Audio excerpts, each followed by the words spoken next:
Tina says, what if you broke up because of his attitude and then he wants to get back together? He is treating me better than he did before. He's more into me. He's into me more than he was, but it's hard for me to get back to what we did have. Well, and that's typically one of the things that ends up happening, which is one of the games that people play, right? You break up with somebody and then all of a sudden they want you back even more and all that kind of stuff.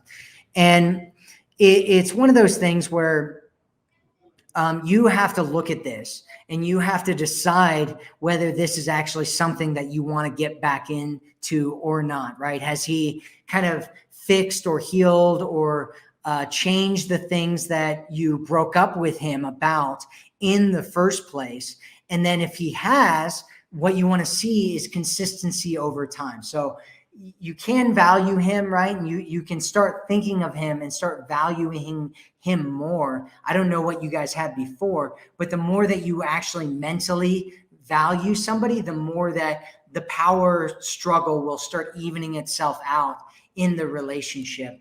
And so if you can start valuing him more, start bringing a little bit more investment in, all that kind of stuff, but you don't want to do it so much that you kind of put yourself into another bad situation where you're going to have to break up with him again later on, but now you're overly attached and all that kind of stuff. And instead, you just want to, give some and build some to the extent that you are invested to some degree, you are valuing him more.